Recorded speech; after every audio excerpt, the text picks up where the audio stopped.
Praise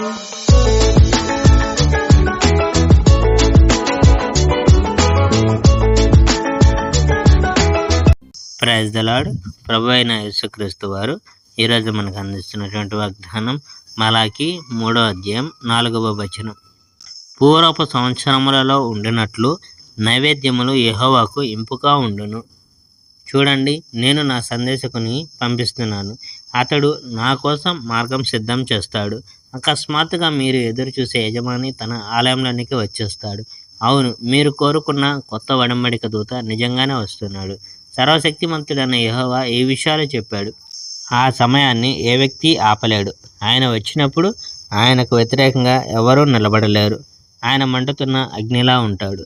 ప్రజలు వస్తువులను శుభ్రం చేయుటకు ఉపయోగించే శక్తివంతమైన సబ్బులా ఆయన ఉంటాడు.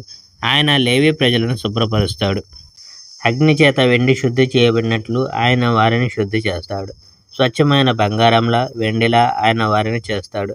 అప్పుడు వారు యెహోవాకు కానుకలు తీసుకొని వస్తారు. వాటిని సరైన పద్ధతిలో వారు చేస్తారు. అప్పుడు యూదా నుండి, యెరూషలేము నుండి కానుకలు యెహోవా స్వీకరిస్తాడు. అది గతంలో ఉన్నట్లుగా ఉంటుంది. అది చాలా కాలం కిందట ఉన్నట్లుగా ఉంటుంది. అప్పుడు నేను మీ దగ్గరకు వస్తాను మరియు సరైనది నేను చేస్తాను. ప్రజలు చేసిన చెడు కార్యాలను గురించి న్యాయమూర్తితో చెప్పడానికి సిద్ధంగా ఉన్న మనిషిలా నేను ఉంటాను. కొంతమంది మాయామంత్రాలు చేస్తారు. కొంతమంది వ్యభిచార పాపాలు చేస్తారు. కొంతమంది బూటకపు వాగ్దానాలు చేస్తారు.